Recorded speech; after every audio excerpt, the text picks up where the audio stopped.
What's going on, everybody? It's your boy Adam back at you. It's May 21st in the afternoon. As this whole apartment situation, house, whatever you call it, situation, once moving day gets closer, I might just start changing the scheduling of these videos to go twice a day, morning, evening, so that by the time I move in, I'm all caught up and you can actually see in sequential order how things have been progressing.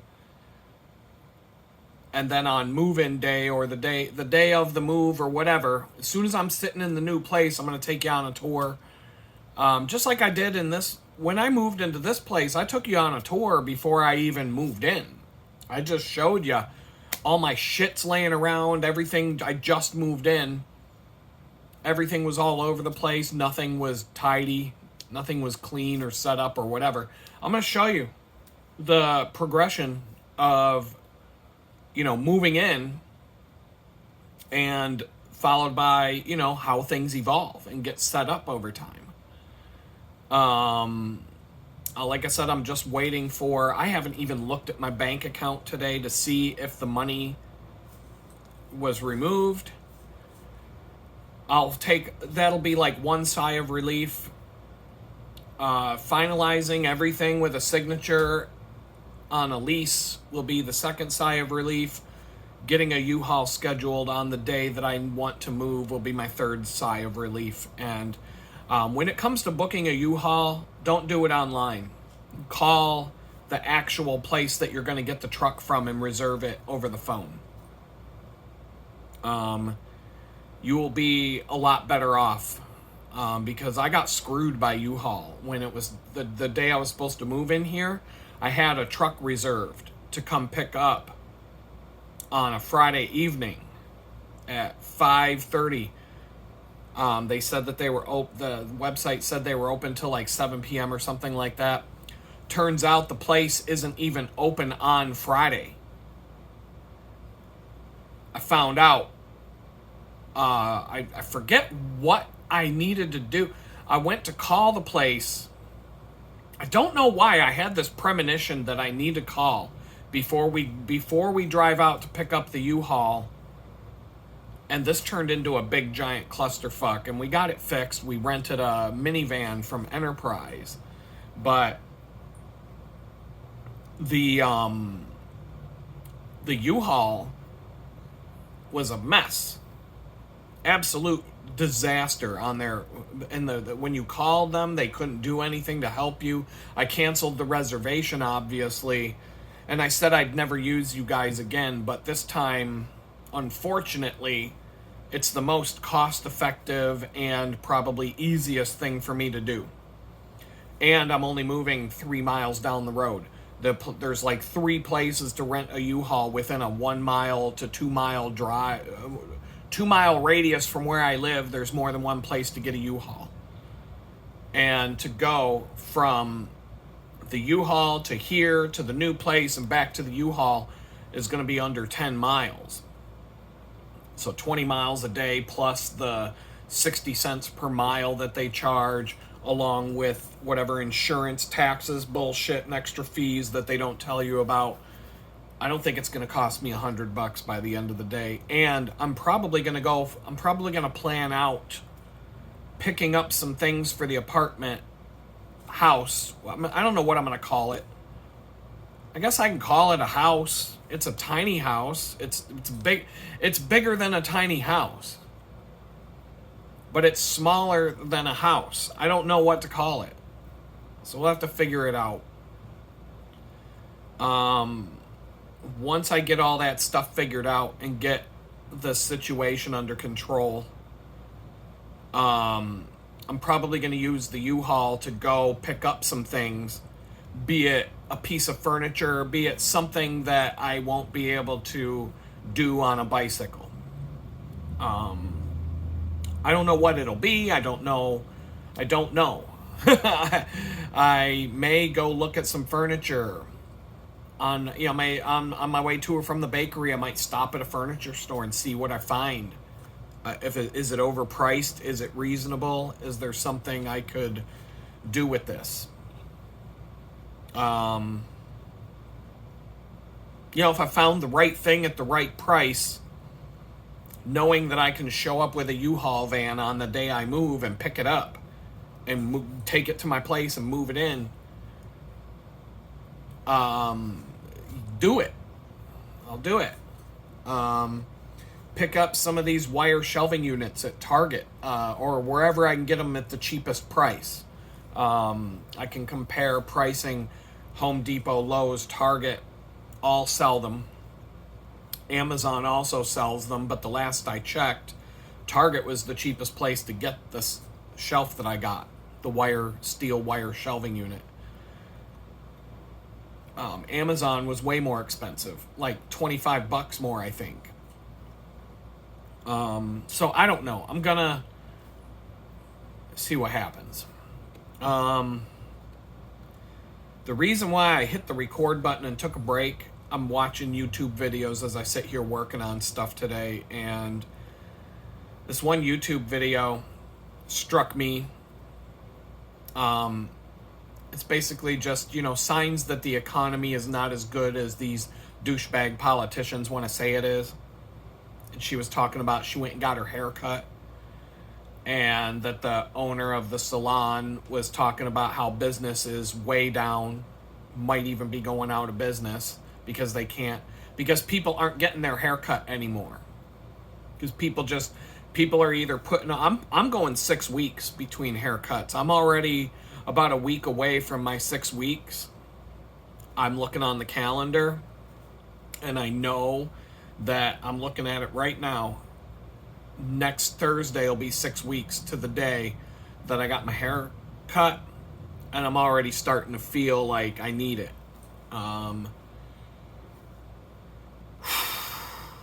As much as I would like to do it after I move, it's probably better that I do it before I move, for the simple fact of I can walk right over there and back quickly and get it done on some random day this week or next. But, people aren't doing it. People aren't. If it wasn't for the fact that it would drive me crazy not getting my hair cut, after 6 weeks, it becomes unmanageable. And no, I'm not going to cut it myself. All these people are like, no, I'm not. I've done that. I know what it's like. I'm not cutting my own hair.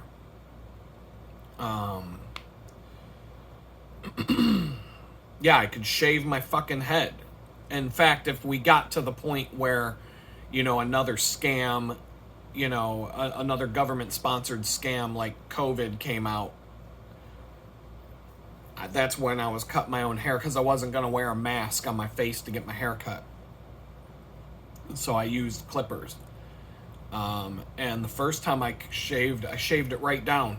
I didn't shave it with a straight razor, but I used the smallest attachment and cut my hair as short as it could get. I don't like it. I don't like my hair like that. So I'm going to let somebody else cut my hair until we get to the point where that's not an option anymore. It's not. It's like Susie Orman with her slaughtered cow outfits on MSNBC or whatever fucking channel she had her show on her. I don't even know. Does she still have a show? I don't even know. She's always bitching at you. The reason that you're poor is that you bought too many Starbucks coffees. And it's like, you fucking cunt. The reason why we're poor is, I'll talk about it. The reason why we're all poor, or some of us are, and the reason why your children don't have a fucking chance in hell. They have no chance in hell. Get that through your fucking heads.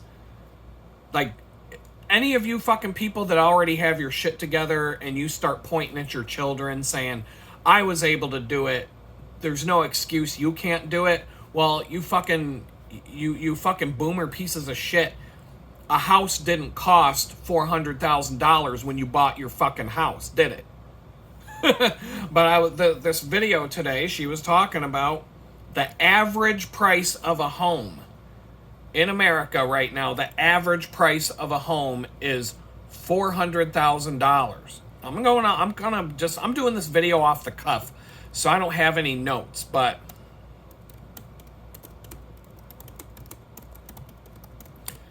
okay, the average price of a home. We're just gonna stick with I'm just gonna keep this whole thing basic. The average price of a home, the average, $400,000 for a average home. Who the fuck can afford that? Especially when you consider, I'm gonna round up, the average income of an American citizen is $40,000. Specifically $39,982. I'm going to round up to 40. $40,000 is the average pay of someone in America, and the average price of a home is $400,000. Okay? Now, so how the fuck does anybody making $40,000 a year afford a $400,000 home? How the fuck is that even possible? Times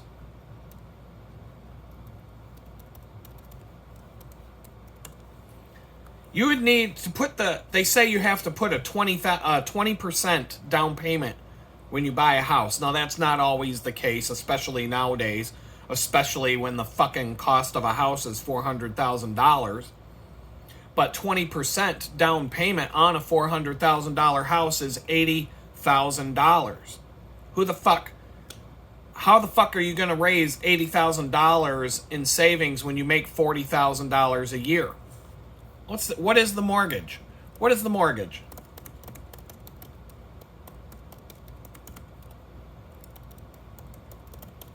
Let's see. You can expect to pay $2,000 to $3,000 per month, not including property taxes and insurance. So, $4,000 a month. Let's say you're going to need $4,000 a month just to pay for your fucking house. That's $48,000 a year right there. That's $8,000 more than your gross income before income tax and all that shit. So there you go, America. That's why nobody can afford to buy a fucking house. That's why your kids are never going to get anywhere in life. It's not their fucking fault. In fact, all the fucking boomers are all these decrepit, ancient, fucking reptilian pieces of shit that are sitting in Congress right now when they're 99 years old, drooling all over themselves, passing out, falling asleep in their fucking chairs. That fucking Congress, the fucking Senate chamber must smell like Bengay, adult diapers, and the combination of a hospital room.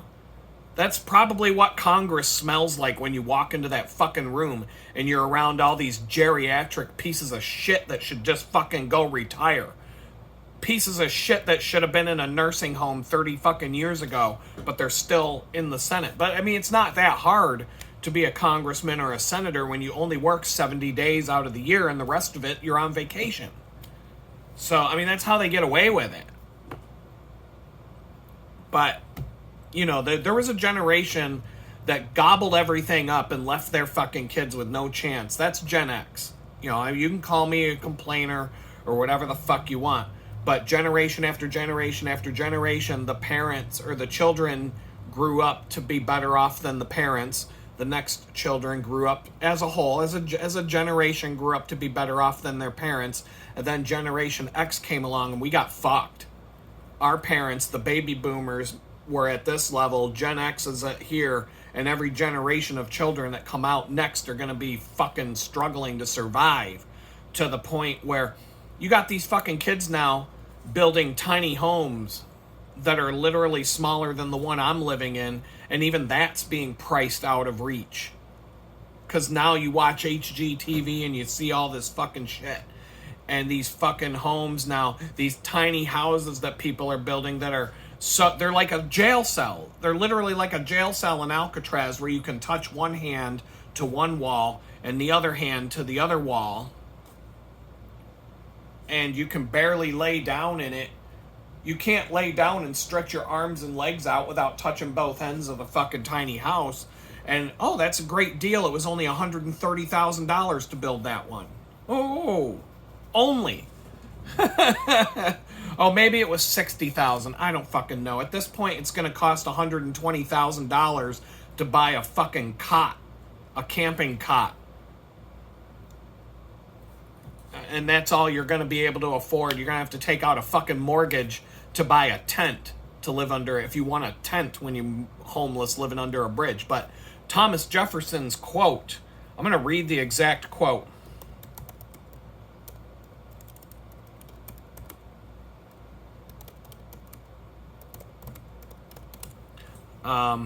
It's easy to find.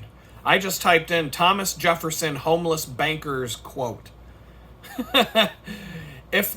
Thomas Jefferson, one of the founding fathers of this country, said, if the American people ever allow private banks to control the issue of their currency, first by inflation, then by deflation, the banks and the corporations that grow up around them will deprive the people of all property until their children wake up homeless on the continent their fathers conquered. And you're watching it happen right now. You're watching it happen. If you're younger than 40, if you're younger than 30 years old, you are going to be one of the ones homeless on the continent your founding fathers conquered. There will come a day where most people are homeless and you're surrounded by cities of empty homes that are owned by these banksters. And at some point, it's going to reach a level because, Americans own a lot of guns. Americans own a lot of guns. There are, I think it's something like 20 guns for every citizen if you distributed them evenly. Guns that are privately owned, there's enough for every one of us to have 20 of our own. At some point, that shit's gonna pop off. It's inevitable. Things keep going down the path that we're going down. It will become violent. As soon as people can't get food to feed themselves, shit's over. Shit's over. They know this. That's why these rich assholes are building their underground bunkers and they're preparing for this because they know it's coming. The entire financial system of this country is nothing but a Ponzi scheme, and it's unraveling at the seams. That's why the average price of a home now is $400,000 with a $4,000 a month payment. That's before groceries, that's before your automobile stuff, that's before food, that's before electricity and utilities and everything else that you got to pay for. And you don't even make enough to pay for the fucking house in the first place. I know a lot of people are going to drop in the comments, well, you can get a house less than... No shit, Sherlock.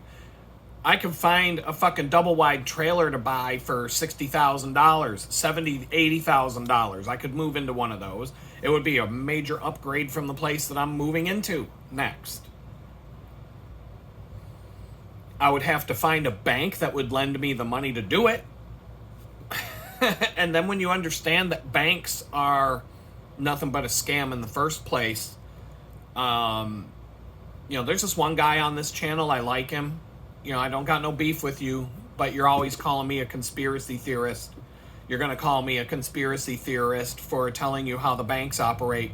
But banks lend out money that they don't have in exchange for you having to pay back all the money that they lent you, plus interest on top of that. The fractional reserve banking system states that the bank only has to have $1 for every $100 that they lend to somebody.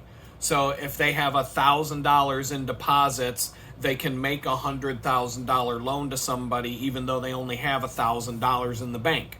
That's how the banking system works.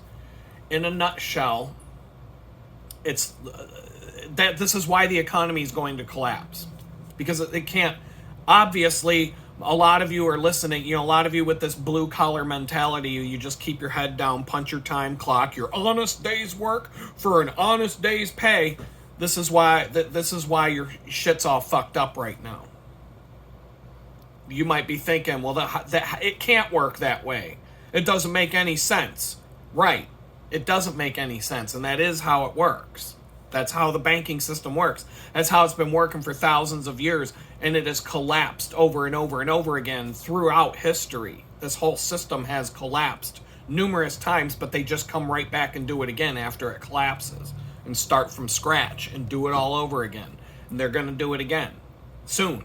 It's not going to last much longer. Part of the reason why it won't last is because more and more people are waking up to this fucking scam that they're pulling. This would be a 10-hour video if I talked about the history of fractional reserve banking. But if you could lend out, do you think you would get rich if you could lend out money that you don't have to people and then force them to pay you back everything that you lent them with extra money on top of that? And if they can't afford to do it, you go and take their shit that they bought with the money that you lent them, the money that you didn't even have when you lent it to them. You think it would take long for you to get rich off of that? It wouldn't. Because even if you didn't get paid back in money with the interest, you would be collecting assets that you never had the money to buy in the first place. You would, if you lent somebody enough money to buy a house, even though you didn't have the money, if you had $1,000 in your bank account and you could lend somebody $100,000 to buy a house, and if they don't pay you back, you get to take the house and keep the house. I mean, does that make sense? No, it doesn't make sense. But do you understand? That's how the banks actually work. That's how this whole system actually works. Imagine if the only way that you could have money to spend is a credit card. So you get issued a credit card, and that's your only currency. That's the only money that's in the system that you can spend. There's no cash, there's no gold bars, there's nothing. Like the card with the credits on it is your money. And you go and swipe that to buy something, you have to not only pay back the money that you just spent, but you have to pay back extra on top of that. So how do you do that? Well, now you got to take out a loan to pay back the money that you just spent. And you've got to take out enough of a loan not only to pay the money back that you just spent, but you also have to have enough money in that loan to pay the interest on the money you just spent.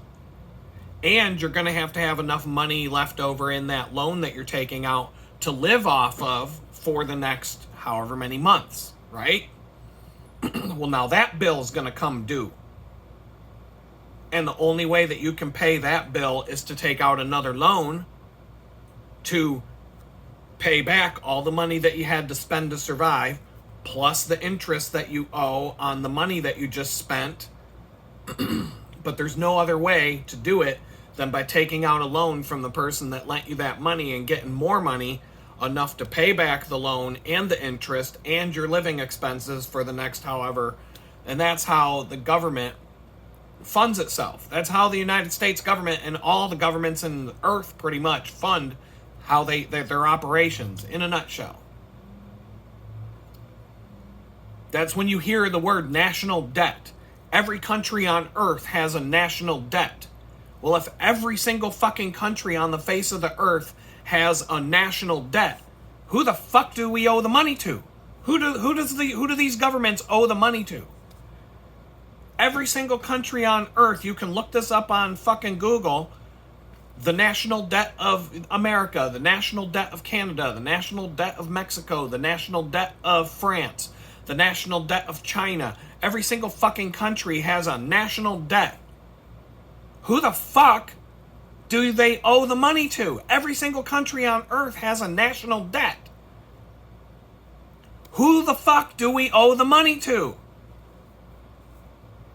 They're called the Rothschilds, they're called the international bankers, the central bankers, the Federal Reserve Bank. The Federal Reserve Bank is not part of the United States government. It's a privately held company. It's a corporation.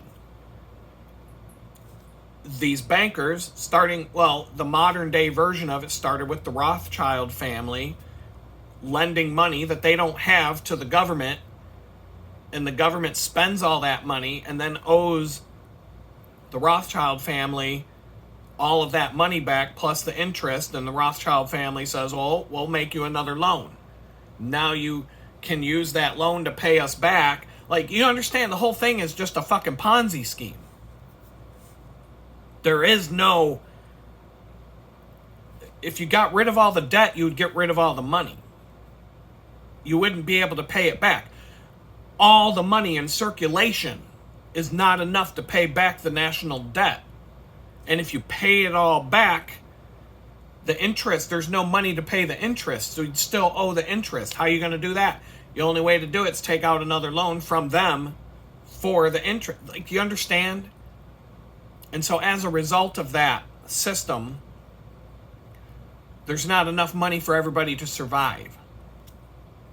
And this is why we see this out of control inflation where people's incomes have only risen up to the point where they're making $40,000 a year on average. We're going to talk about the average. We're not going to talk about how much you can make and how much. I'm not even at average. I'm below 40,000, way below.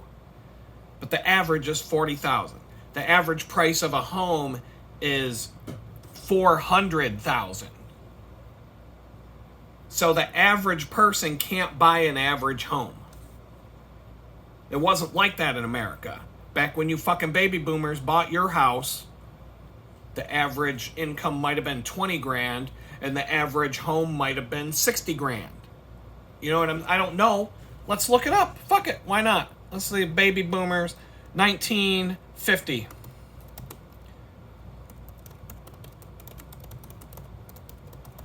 In 1950, fucking shit. In 1950, the average home price in the United States was about $7,000. $7,000. And that makes sense because I remember my grandfather bought his farmhouse plus 400 acres of land for about $5,000 from what I was told. Okay, so 1950.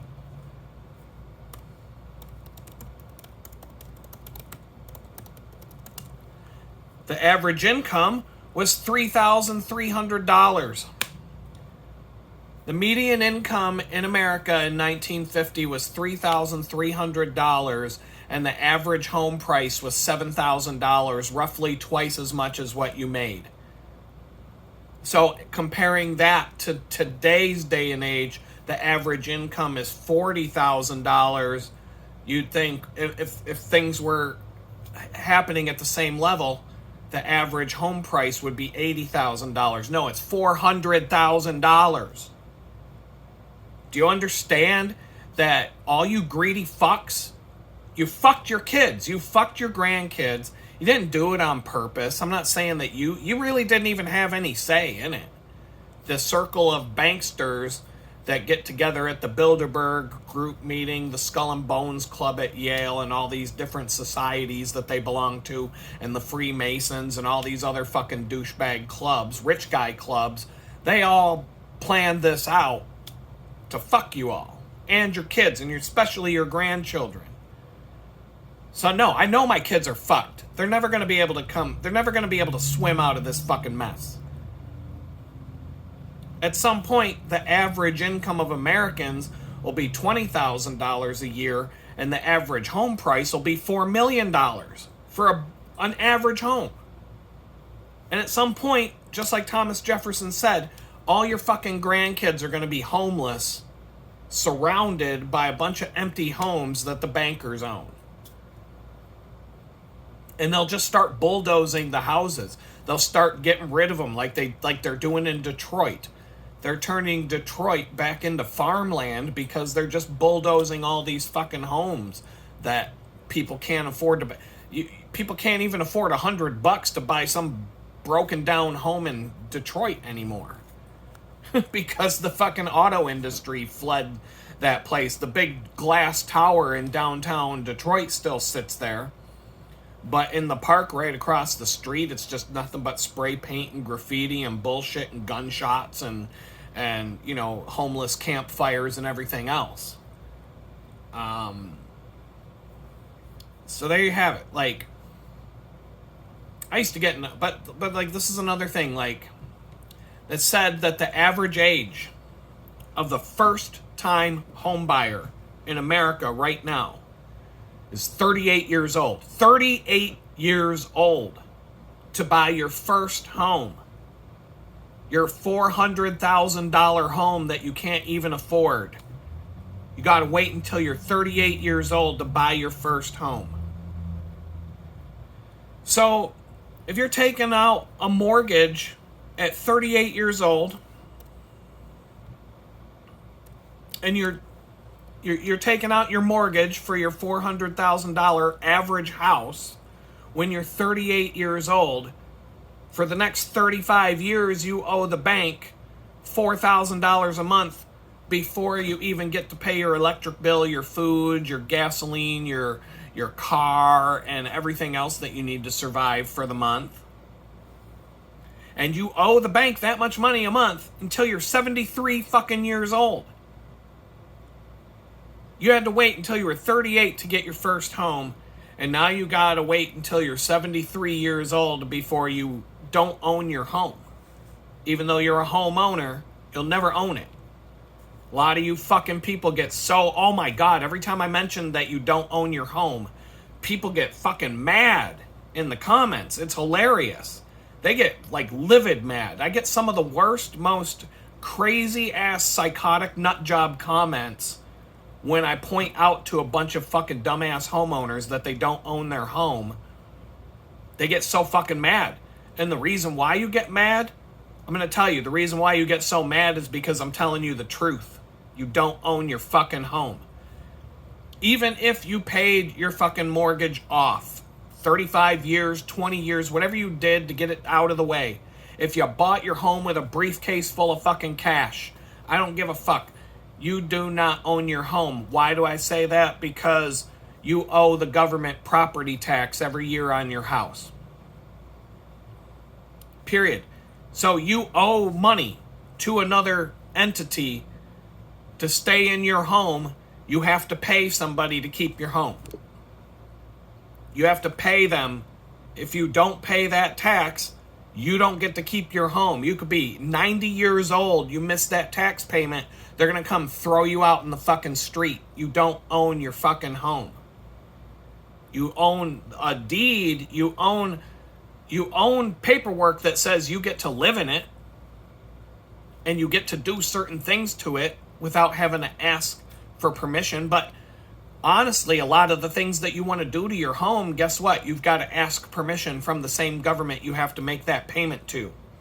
So what is it called when you have to pay somebody to live in a place and you need to ask that person for permission whenever you want to do something to the place that you're living in? That's called renting. That's called renting a property. You owe somebody money for it the entire time you're ever living in it. That will never end. You need permission. You need a permit to do anything that you want to do. You want to change something. You want to add something. You want to build something new. You want to tear something down. You want to change the fucking color of something. You might need a permit just for that. You want to build a fence. You got to get a permit. You want to tear your fence down. Got to get a permit. You want to put a fucking flagpole and fly the American flag in here. You probably need a permit for that. Permission. A permit is a permission slip from your landlord, who happens to be the governor or whoever you pay the fucking taxes to. You don't own. When's the last time you owned something that you owe money for? When you buy a car, the bank holds the title of your car until you pay off the car. Then you get the title, and then it says you own the car. And if you don't owe anybody money for the car anymore, then you probably do own it. In some states, I know West Virginia has property tax. You have to pay West Virginia every year a fee, a tax, in order to keep. You don't own your car. You don't own your car if you live in West Virginia. Even if you have the title of your car in your hands, you don't own it. Because what's going to happen if you don't pay your property tax? They're going to come and take your fucking car. What happens if you don't pay your homeowner's property tax? They come and take your fucking house and they throw you out in the street. Period. And then they'll sell your fucking house for the taxes that you owed, which is probably 1/10 or less of what the house is actually worth. And then some rich asshole's gonna scoop it up, and then he'll charge you rent to move back into it.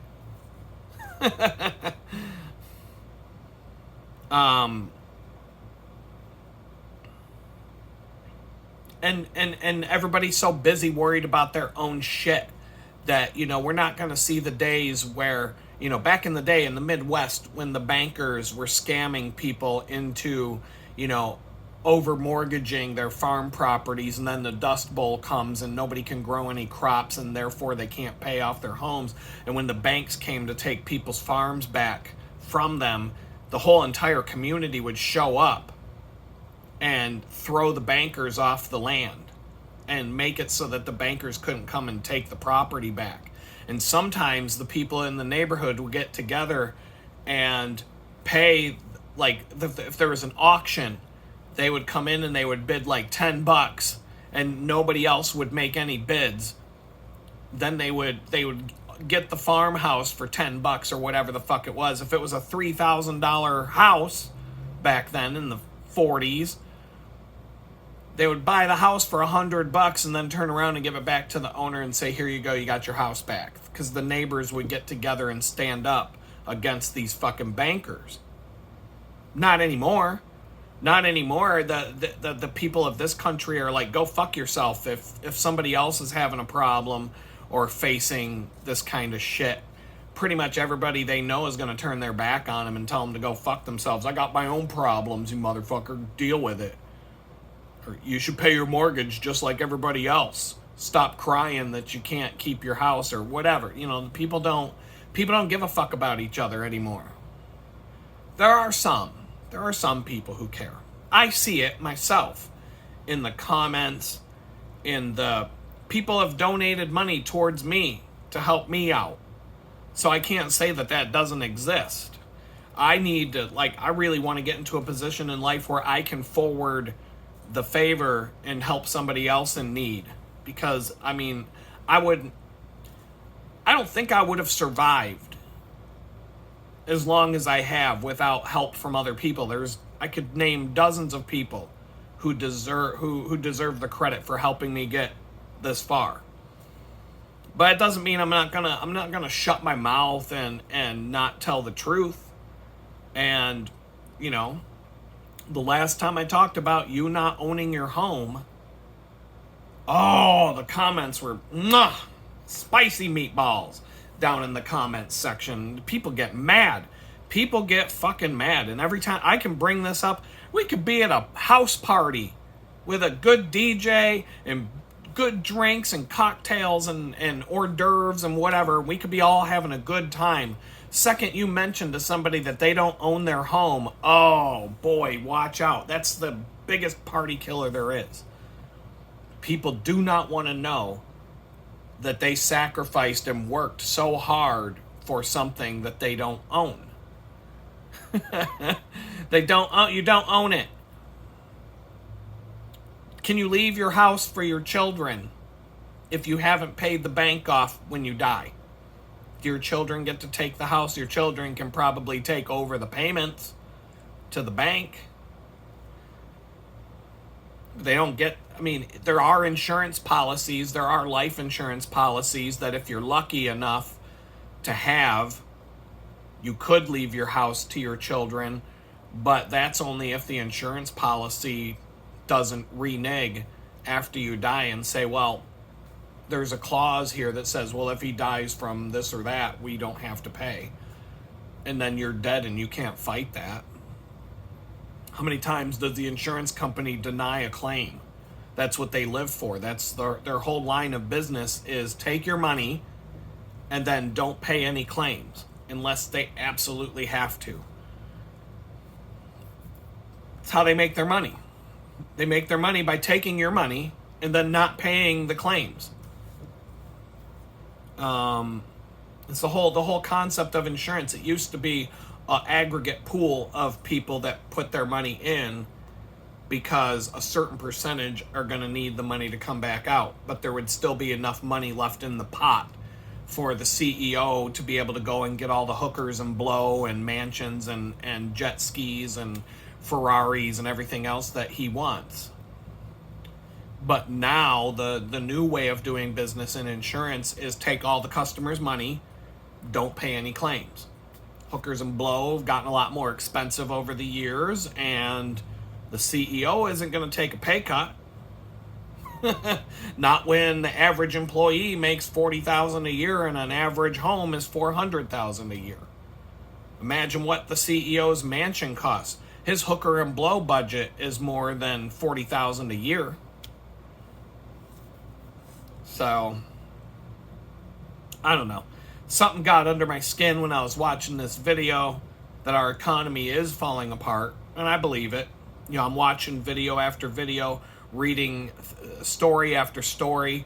There was a programmer talking about how he made 150 grand a year and he lost his job, and because of AI he's applied to over 800 jobs and he can't find another job. And he doesn't have a criminal record like me.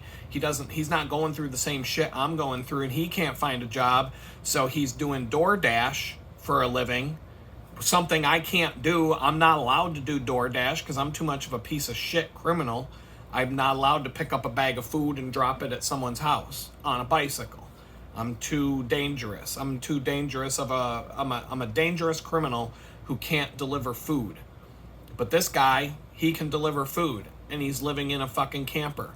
A beat up old camper that probably leaks, and who knows he probably has to shit in a bucket at this point, after he was making 150 grand a year, but now robots took over his job, and H-1B visa imports from India took over his job. They're probably making 25 grand a year to do the job he was getting paid 150 grand a year for. And those people are indentured servants. They can't just go find another job at another company. They'd have to go back to India. So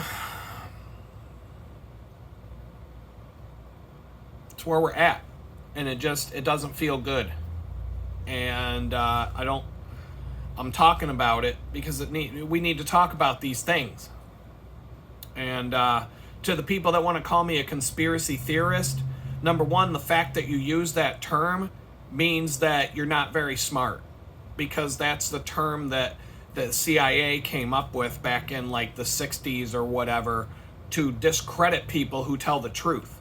Call them conspiracy theories because there's an actual conspiracy going on, and when you talk about it, they're going to say, oh, it's a theory. So, I don't know, tell me anything that I've talked about that's a conspiracy theory and not a conspiracy fact, and we'll get into that debate. You're not going to win, but we can talk about that. And the funny thing is that when people want to argue with me about that, they'll bring up conspiracy theories and kooky ass shit that I never said. They'll come up with something that never came out of my mouth as an argument as to why I'm wrong. So I'm dealing in conspiracy facts. So if I said something that's not real, bring it up. We'll have a debate. Other than that, it's time for me to go back to work. Later, folks. What's going on, everybody? I'm back at you again. It is still May 21st. I don't know where and how I'll string these videos together, but everything's moving closer to the promised land. Just small things that just give me a better feeling about this new rent situation, this new place I'm moving to. The check cleared my bank account today. I just took a minute to look. I'm working on a project, or I'm working on, in fact, I gotta hit a save button here while I talk to you, but I'm working on some stuff, and it's going fine. There's nothing bad. It's just tedious, and I'm taking a break. I'm trying to get, it's only Wednesday. I've got 2 more days, but I'm really hoping to get to a certain point today, where tomorrow and Friday I can do better things. I'm a little bit sore. I'm a little tired. Just the cycling, all of it. I hit my 2,000 mile goal the other day, Monday. 2 days ago, I hit 2,000 miles human power transportation for the year. Most of it bicycle, 52 miles of it walking. 2,005 miles total. So I'm 1 or 2 bike rides away from 2,000 miles on the bike. I got all the bicycle maintenance done that I wanted to get done. I've still got projects to do on these bikes, and I will always have something. Right now my money, I'm in a spending freeze, I guess, except for groceries and moving. But the rent's paid for next month. Half of the security deposit's paid. That might come to bite me.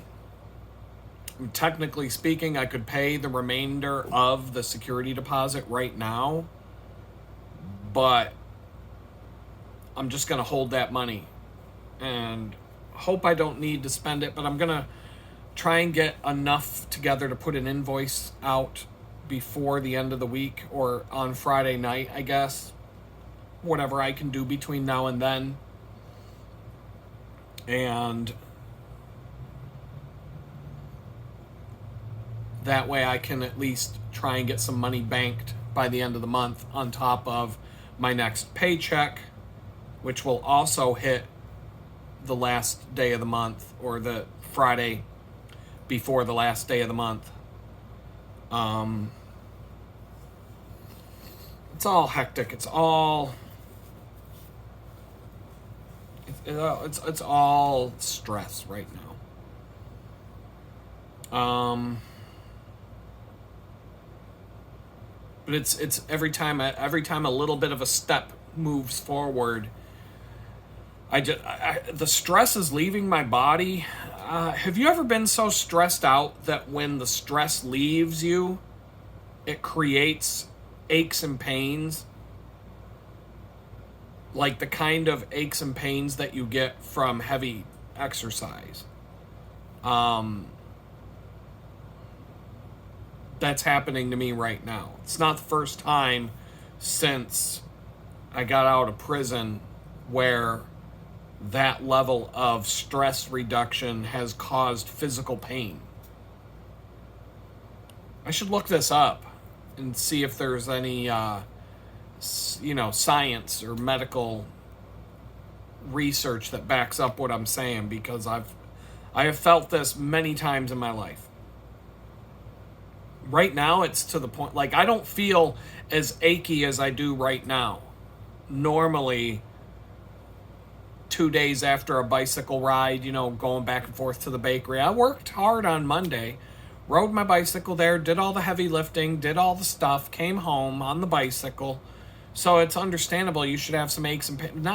Not the level I'm feeling right now is the level, I recognize it because it's happened more than once in my life, where you're just under an inordinate amount of stress, and then when that stress starts to leave your body, it leaves you just like achy from head to toe. The best way, unfortunately, the best way to deal with it, soak in a hot bathtub, either a jacuzzi tub with a jet, or just a hot bath, a hot water bath. Like, knowing that I'm going to be in a place with a soaking tub, it's not It's not like a ridiculously deep soaking tub where it's going to come up to your neck and be like, 2 feet deep or whatever, like some of these modern tubs are, or like the big deep clawfoot tub. It's not, it's deep enough that I'm going to be able to chill and soak my arms, legs.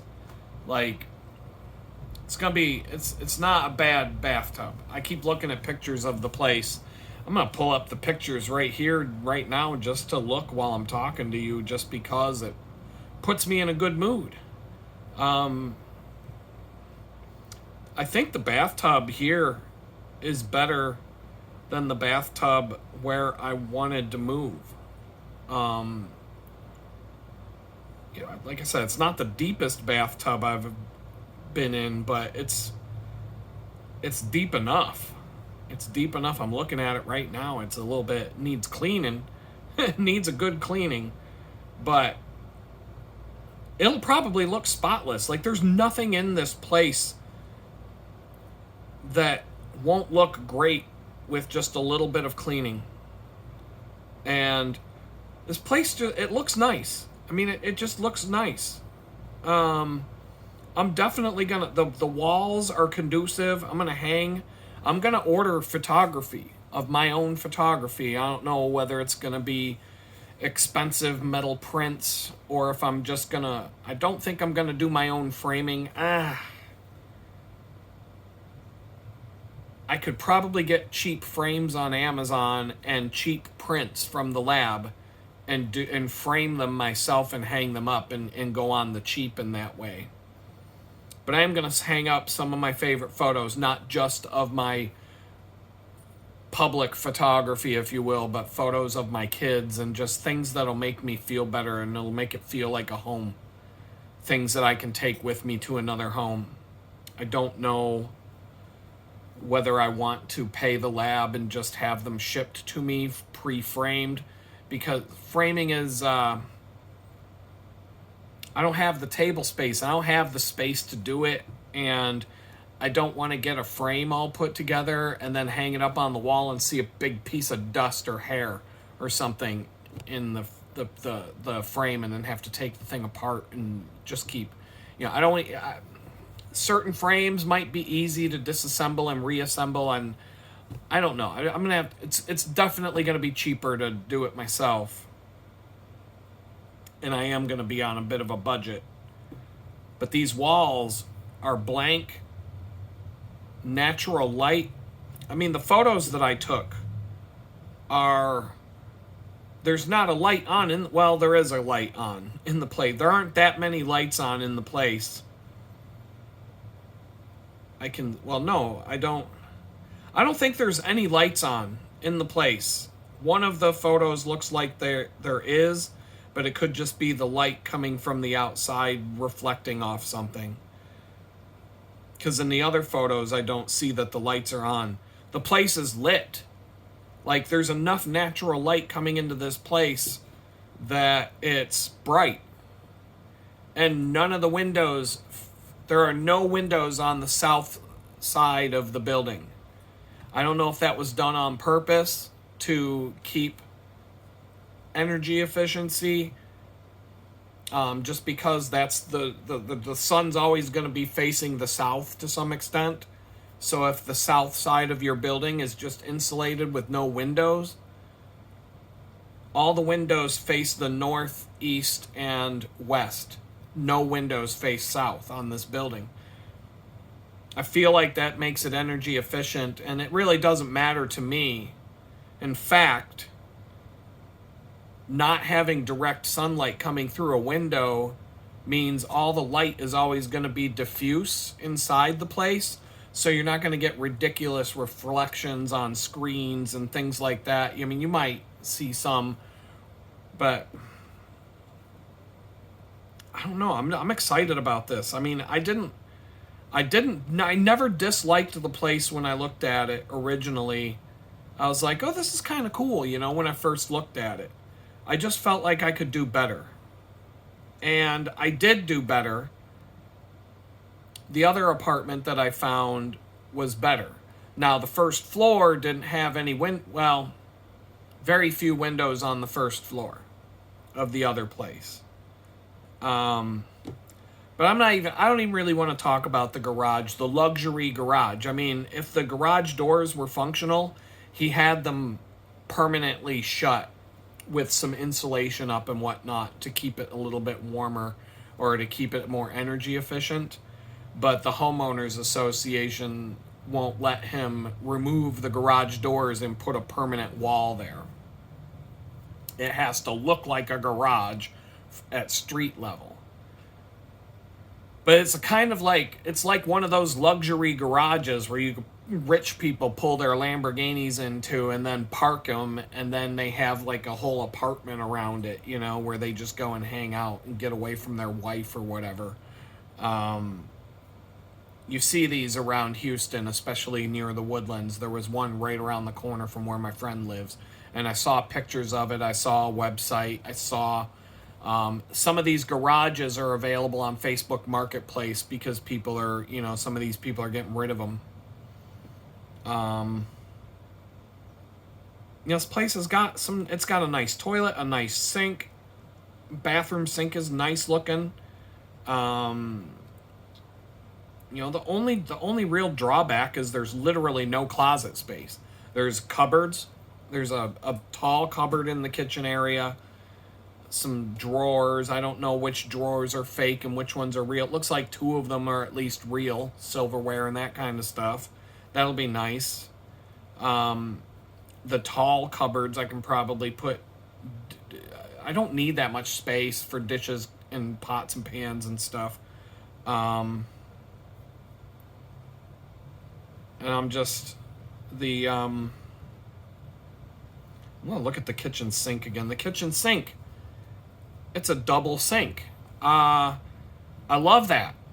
I haven't had my last place, my place in Amish country, I believe, had a double sink. It might not have, though. No, I don't remember it. I don't think my last home had a double sink. It might have. That's hard to remember. But it has a double sink so I can wash and rinse. That's a huge thing. I highly, highly, highly doubt that it has a garbage disposal.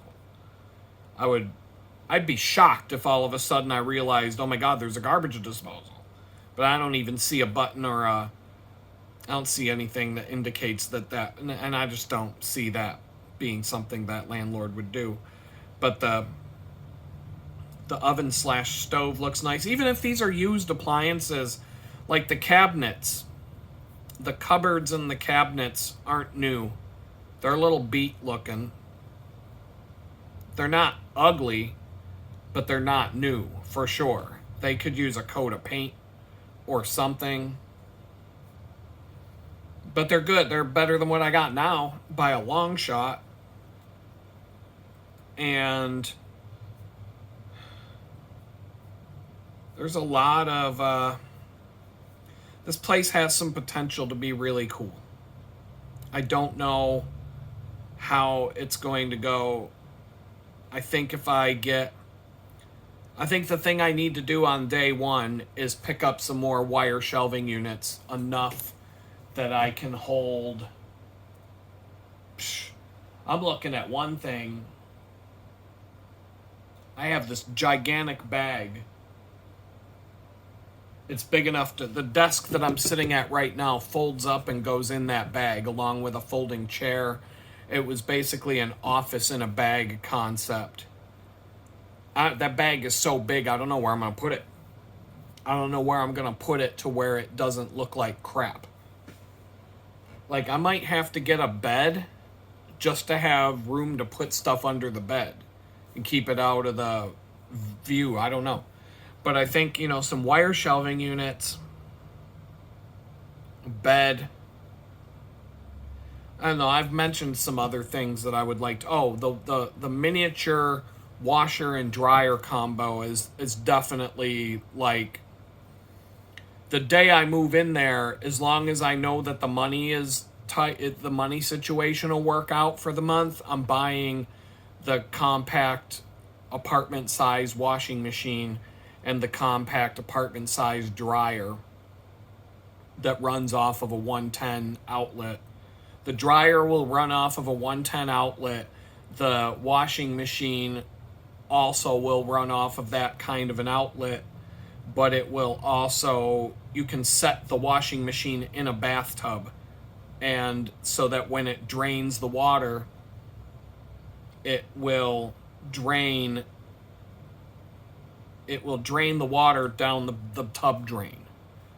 And then you can just, they have handles on the side. You just pick it up, move it, set it somewhere else when you're done with it. You can hook it up to a sink to fill it. There's different ways to hook these things up. But at a basic level, you can literally use a handheld shower to fill the thing. And then you can, when it's done, when it's drained and it's empty, it drains right out the bathtub, unless you do something better to hook it up. The fact that there's a hot water heater in the bathroom, there's probably a way that I can set this thing up in a more permanent way, but I'm really just looking to be able to do laundry from the day I move in. In the bathroom,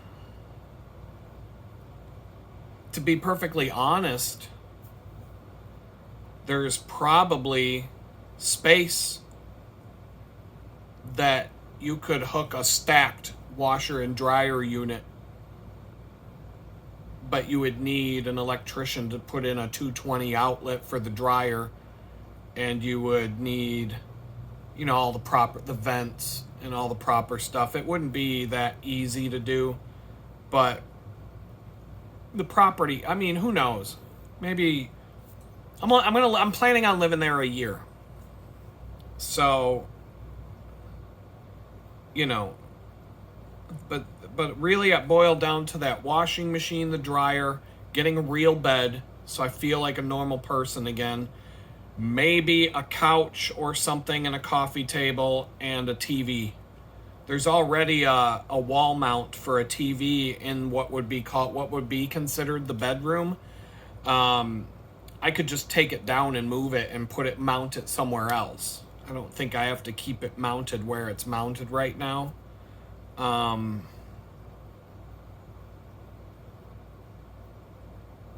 So yeah, I'm having a hard time visualizing how I would actually want to set up the space after I move in.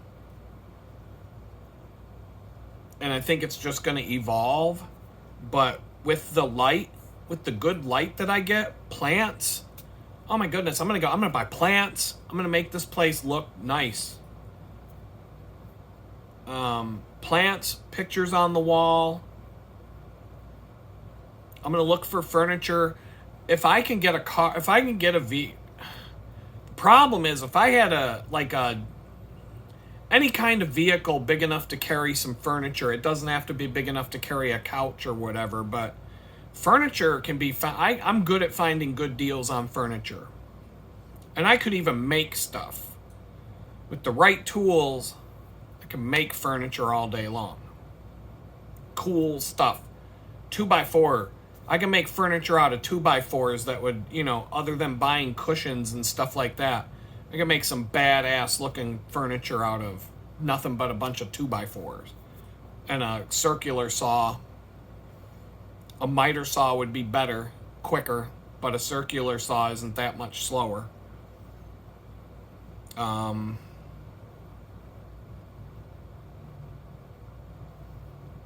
don't know. I never had this feeling about moving into this place, this dump that I'm living in right now. My thought was I'll live there for 6 months and make it the best I can, but it's going to feel like camping. I'm not going to go above and beyond like camping gear, camping tables, camping cot, modular, pack and go stuff. This place, I'm looking at the pictures, it's nice enough, it makes me want to make it a home. Doesn't need to be perfect, but it makes me want to spend a few minutes going on Amazon and just look up couch. Modular couch. I don't know, portable couch. Like, I'm looking up different portable couch. Yeah, that's like some camping bullshit. Or, oh, an inflatable couch. Yeah, no. Not a camping chair style couch. There's like a futon style thing, like something that can be, yeah, like I'm looking at like this, yeah, this futon looking thing. It wouldn't be comfortable to chill on. Folding sofa bed thing. Yeah, I don't want something that's totally uncomfortable.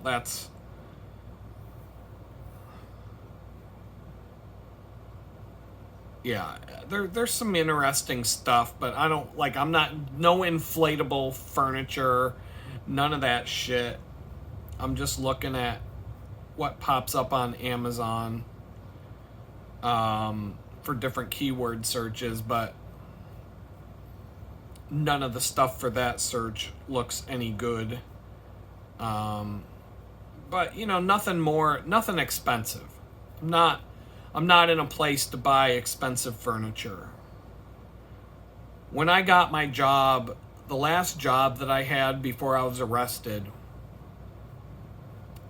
my ex and I wanted to get a couch because I had this 8-foot wide beanbag chair for years, and I had it as my main couch in the living room, and it was time to get a couch.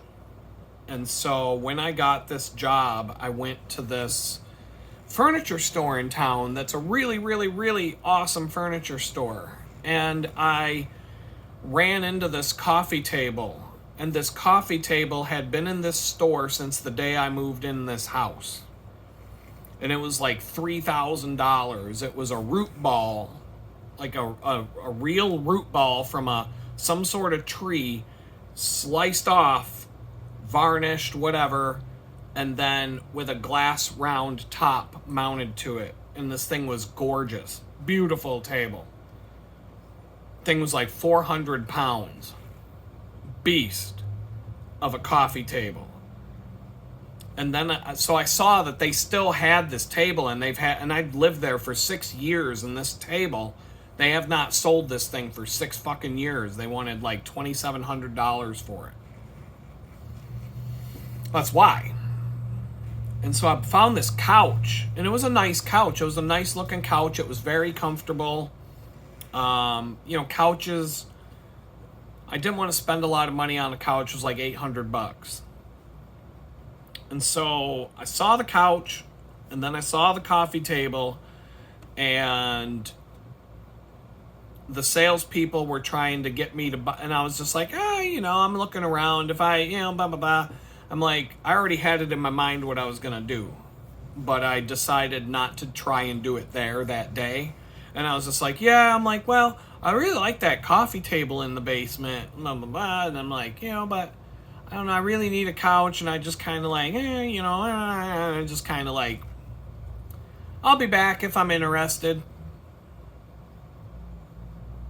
And so like I waited until like, that was like Saturday. So I waited until sometime during the week, and I grabbed my son and I was like, watch this, let's go back to that furniture store and check this out, watch what I'm about to do. And I said, would you be willing to sell that coffee table that you've had sitting down there for the last 6 years that I've known about, and this couch for $1,600? And they went for it. I was like, holy fuck. And not only did they go for it, they were like, we'll deliver it tomorrow. No. You're fucking kidding me. $2,700. It was a $2,700 table with a $800 couch. That's $3,500. They did it for $1,600. They took $1,900 off of the price of those two things and sold it to me for $1,600. I was like, you gotta be fucking kidding me. And it was a victory. It was just a victory thing for me getting a new job, and just, it was a high paying job, and it was like, I want to do something nice. And so I bought this coffee table and the couch, and they delivered it the next day. And I had it all, like, it was all set up, and I was like, holy shit. And it was so nice. It was so nice in that room. It was unbelievably nice. And then I took the 8-foot beanbag chair and put it in my son's media room where he plays his video games, and had his computer set up and all that stuff. And it fit, but it was huge. But he loved it. He was happy to get that beanbag chair. And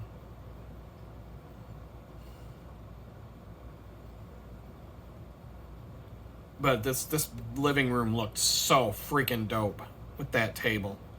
I did notice some imperfections in the table, like little imperfections that after the fact I wanted to, like, and then I was like, you know what? For the deal I got on this, there's no. There's no going back and saying, I don't know about this and blah, blah, blah, and this and that. My landlord owns that table now. The landlord that I was, the owner of that house kept that table. After the FBI did their, so I got to enjoy that table for like 4 fucking months, and then I was gone. That house was not my house anymore. I think my daughter took the couch. I had these real cool footstools, these leather. They came from Morocco. I found a really good deal, and I already had foam to fill them with because of the giant beanbag chair. I already had all this extra foam. So I bought these footstools from Morocco. They were beautiful leather, genuine leather footstools that matched oh my God, this living room was so dope. We made a couple of trips to the antique store around the corner from me, and we found all this matching tables and stuff. It was the coolest fucking room, but it was I had it for 4 months and then it was gone. But that house, the whole time I lived in it, just put me in a state of mind where my career took the fuck off. It just shot. As soon as I moved into that place, life just took off like a rocket ship in the right direction. And I lived there for 6 years, and every year it was just getting better and better and better and better and better. It wasn't without stress. There were a lot of stressful periods of time, but it just kept working out, and it just, like, being in a place like that did so much for my state of mind and my mental health and my ability to get things done and just feel relaxed. And I never really wanted to go anywhere because I felt like home was paradise. I'm like, why do I want to go out? And I still went out and had fun and went on my adventures and enjoyed the outdoors and photography and all the things I enjoyed, but I didn't feel like I could stay home for a month and not ever be bored one day of that month. And this place is the worst place I've ever lived in my life. This little shithole and everything that goes with it. And it's like, my buddy who I'm doing some work for, he's like a life coach, and he keeps talking about, your food, your thoughts, and environment have such a big influence on your state of mind and your ability to have a good life. That's the best way to summarize it. My food is shit. right now. My thoughts aren't very good, and my environment is fucking terrible. This environment here. And it's not just what you see in the background, it's not what you've seen in the videos. There's a whole nother layer that I don't show you about living here that's like, in every way you can imagine, everything about this place is terrible. And it's constantly like, up till April 3rd, it was terrible. But I was making it work, and I was grateful just to have a roof over my head and a place to sit and do my work and all that. But after the landlord and I had our beef, we're done. That shit was over at that point. And the environment and everything went downhill so fast, it's caused me to just fall apart and have a really hard time getting anything done. And I can think of other times in my past. I lived in this house. It was in a shitty neighborhood. I had a roommate. We're still friends to this day. We don't talk very much, but he was a really good friend of mine back in the day. We lived in this house for a number of years. We went our separate ways. And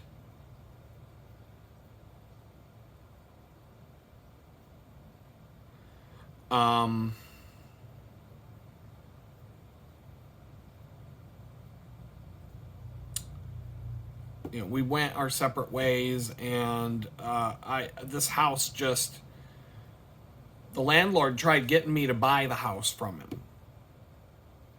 And I'm like, I don't even want this place. He had another place that was actually a lot nicer, but it was in a bad neighborhood. And I'm like, I don't know. And I just wanted to get out of there. And I'm trying to think of... So I moved to this nicer neighborhood. I just talked about the place in a recent video where the old guy would stand out front staring at the building. And I've told some stories about this place, but it was a nice place. It was a nice place. It was well built. It was nice. Things worked. The neighborhood was nice. There were pros and cons to the place. Don't get me wrong. It wasn't all good, but it was nice.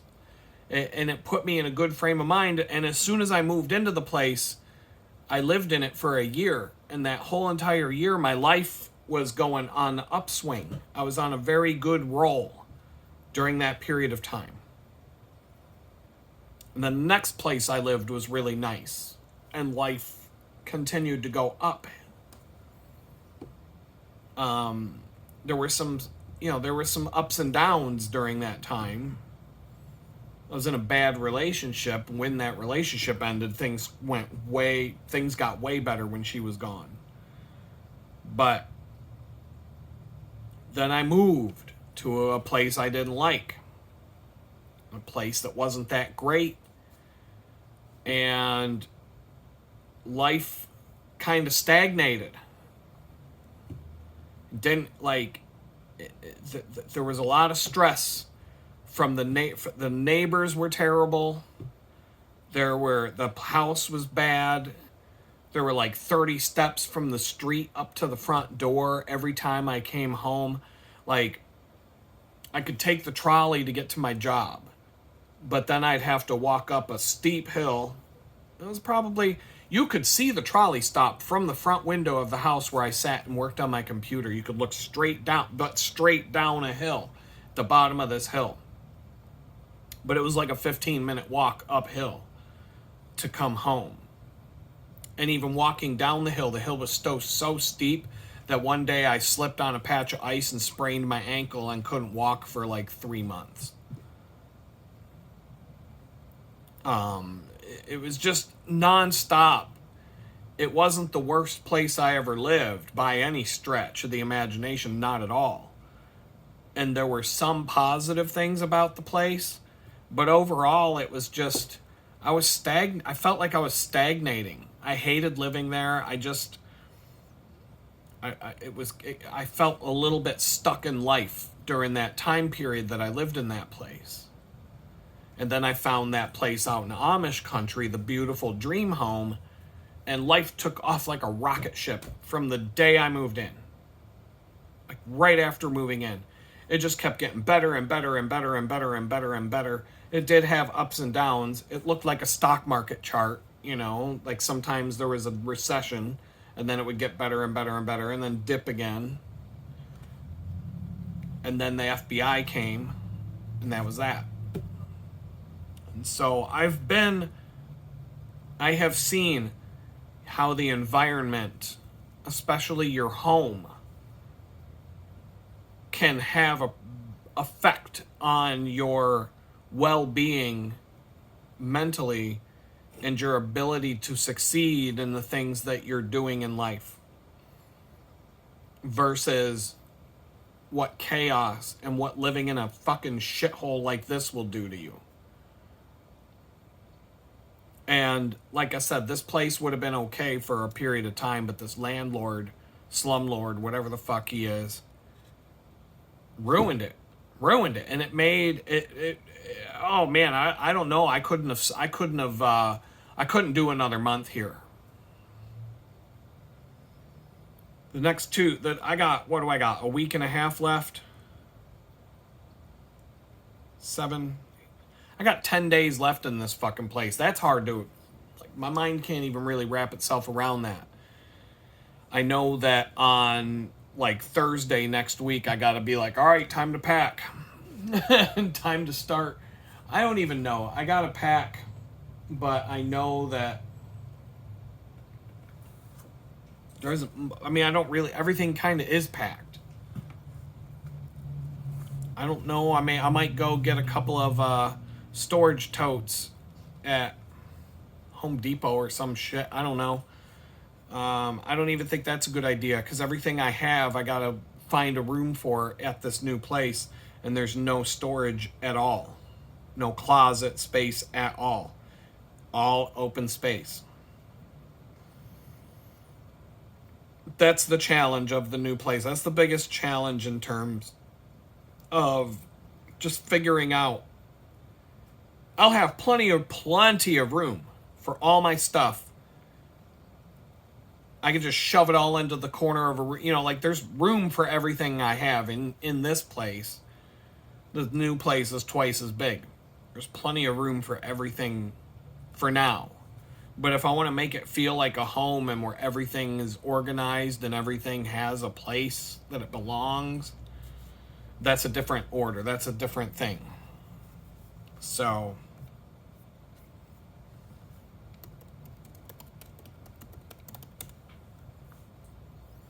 it's like, I don't know, like, an armoire would do.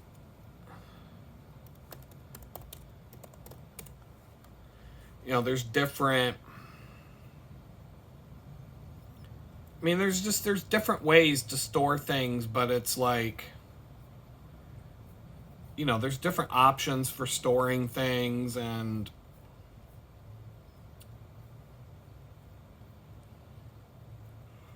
I don't know. Even by bicycles. Like, I found a bicycle rack that I think will be perfect. It leans up against a wall. And it has you don't have to anchor it to the wall at all. It's like a T-bar. It goes right up against the wall. It's got really great reviews. And it's got hooks. You can hang your bicycles on the top tube. 1, 2 stacked vertically. It's like $100. But to be able to store my bicycles, and it's a solid piece of kit. It's a well-known, trustworthy brand. It's not some Chinese. It's probably made in China, maybe.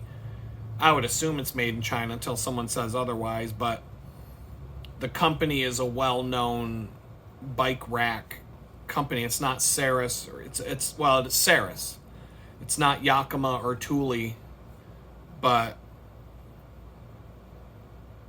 it's fine. It's a good brand. I feel like, and all the reviews are really good on it. It's like the perfect apartment. 2 bikes stored against the wall, horizontally, far enough away from the wall. I don't know. I just gotta kind of look at how far away from the wall it holds the bikes.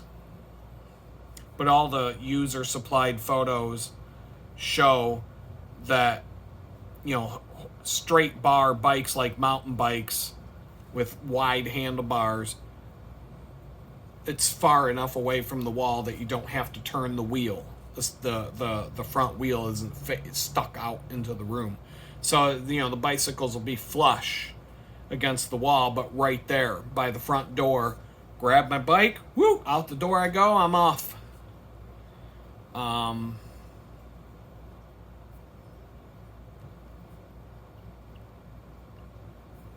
All the photos that the customer supplied photographs, everybody says it's got like a 5-star rating on Amazon. Very few people gave it any less than 5 stars.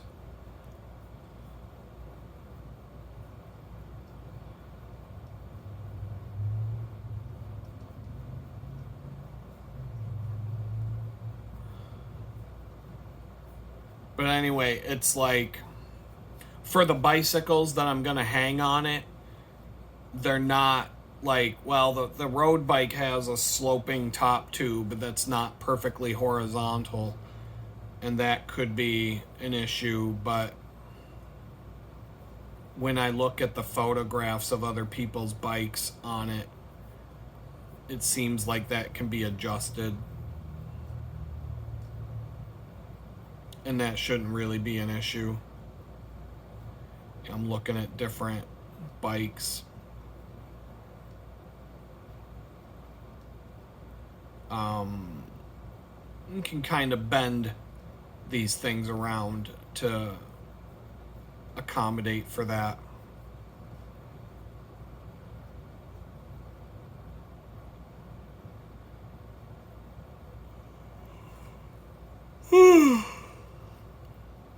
But I don't see any better ideas. If I use bicycle hanging hooks, the bikes are going to stick out into the room too far, and like there's just, I don't know. It's kind of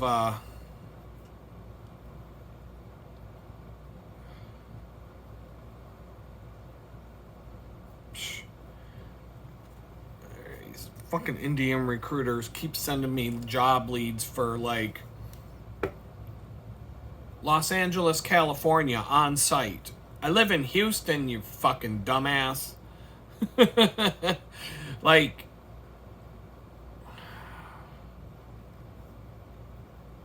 but I did get a nice email today from the recruiter for the job that I'm still in contention for.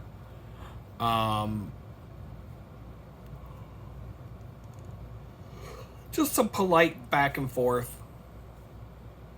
And I did get in touch with the new landlord. One thing I noticed when I checked my bank account to see if the deposit had been taken out of my account on the canceled check image, he actually wrote in the note field that it's for the deposit. He wrote the address of the house and indicated that it was the deposit plus, first month's rent plus security deposit, whatever. He wrote I didn't fill out the notation field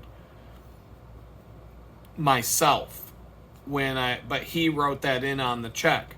So that just makes the check more legally valid or whatever. If an issue ever came up where,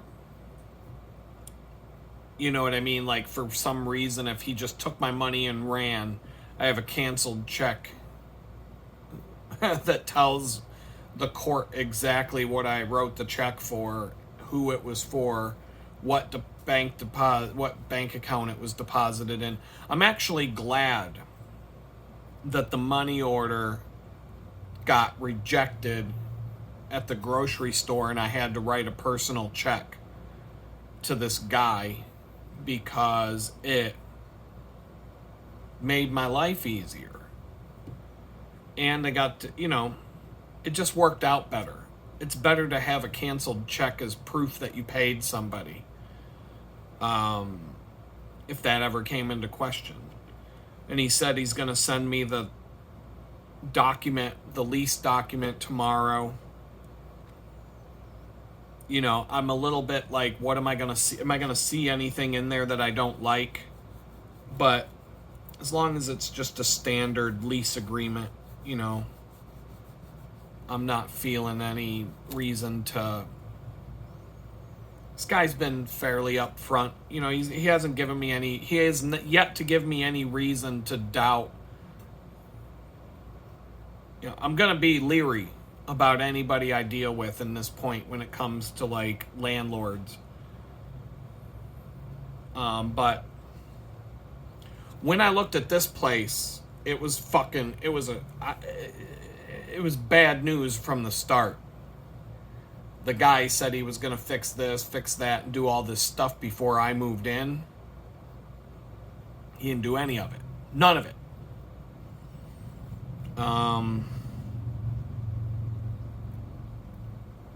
This guy doesn't give me as bad of a... He doesn't give me a bad vibe at all. But like I said, it's just, you're going to have a hard time trusting people when you've been put through what I've been put through over the last month. So I'm a little bit...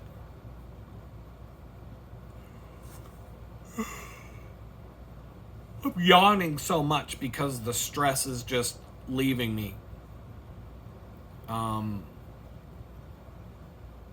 It's aching. I'm like, I might just take a hot shower because it's the best I can do to like relax my muscles and stuff. But like, it's 5 o'clock right now. I could go to bed right now and fall asleep for the night.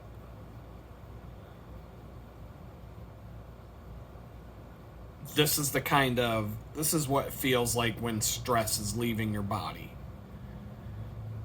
That you've been holding in for... I've been holding this level of stress, this toxic level of stress. If we go back to April 3rd, I can remember exactly how it felt that day. 1, 2, 3, 4, 5, 6. Tomorrow will be 7 weeks to the day. 7 straight weeks of being stressed out at a toxic level. Highly toxic level of stress. And now it's leaving.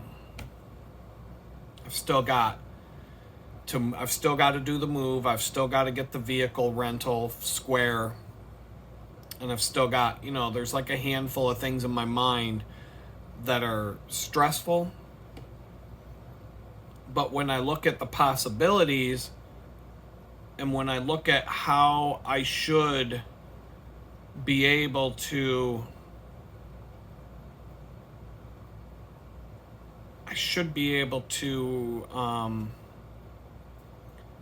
de-stress pretty quick after I move. And that focus, I should be able to get enough focus back to be able to like move. My life should probably go up just from moving.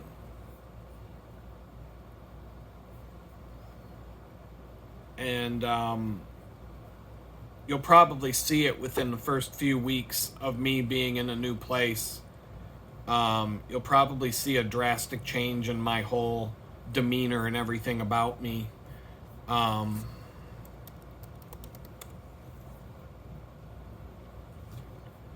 It's just...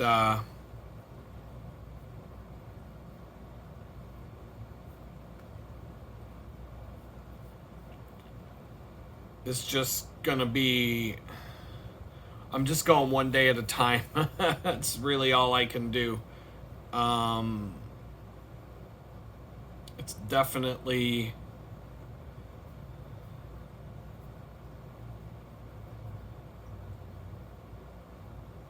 yeah, I mean, that's really all I can say right now. I can barely, I can barely like, I can barely talk normal right now. Um, but I'm just looking at this place, and I'm just kind of poking around and looking at different things while I talk to you guys. I'm looking at the park that's at the end of the street that I'm moving to, and it's a half mile to the self storage unit. So I'm looking at it's like a mile. So there's a park a mile away. There's a big patch of woods with nothing in it. Makes me wonder who owns that. There's a lot. It's a very quiet-ish street. It's like a main street through a neighborhood, but there's no reason to drive back there if you don't live somewhere back there.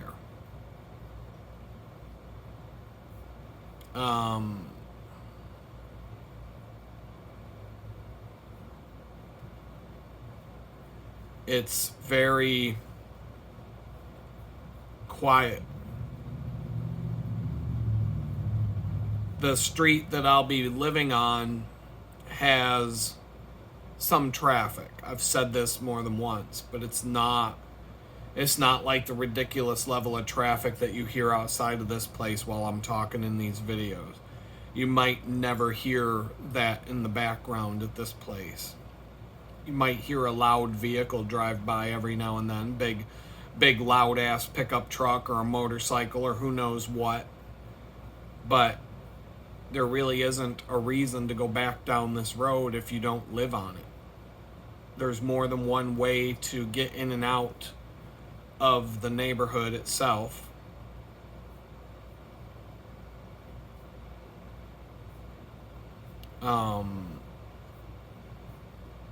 So that's kind of nice. But this park seems kind of cool. I don't know, it just looks like a little nature park. Might be some cool little hike trails. It's along Spring Creek. I don't know if the bicycle trail, the Spring Creek Greenway, is represented here or if it's part of that trail.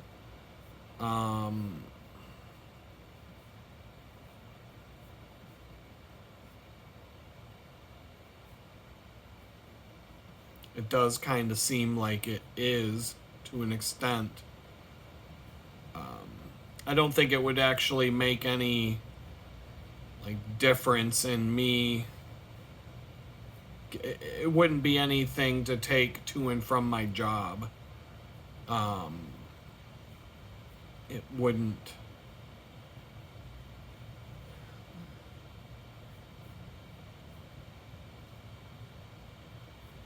Doesn't really seem like it would make any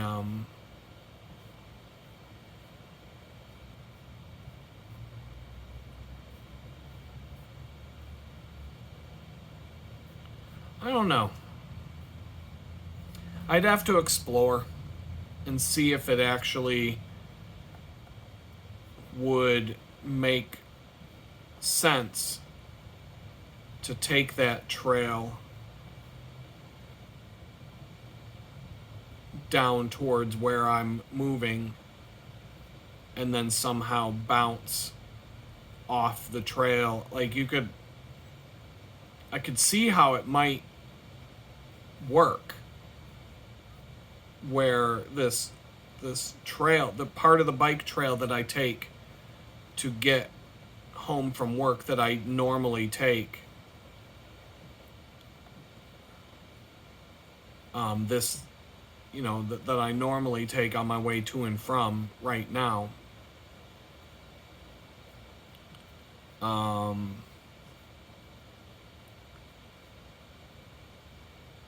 I'm just kind of looking at how it connects and how it goes, and then it goes down here and goes around that lake and comes out on this, and I know how all that connects. I mean, it would definitely be out of my way to, but there is a potential.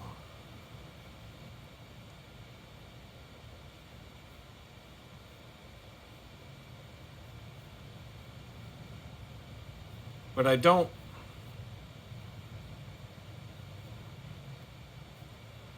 know. There's a missing link.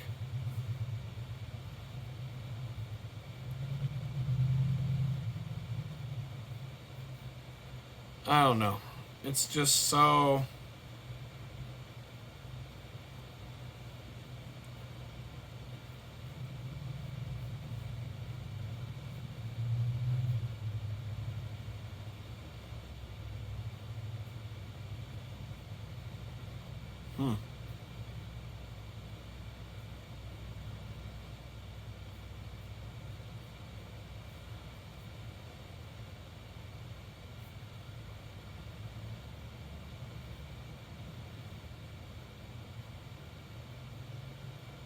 Yeah, I'm just poking around. I'm looking at some different things that.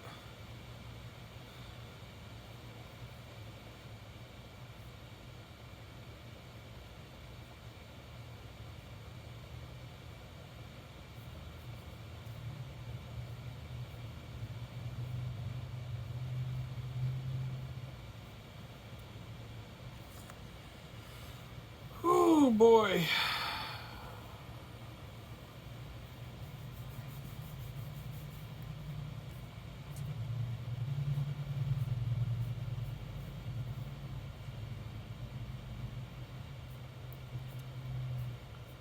Yeah, I'm looking at stuff. I'm trying not to be boring. I think I'm just gonna get off this video, and good things are coming. I can feel it. Things are gonna change. I can feel it, as Beck would say.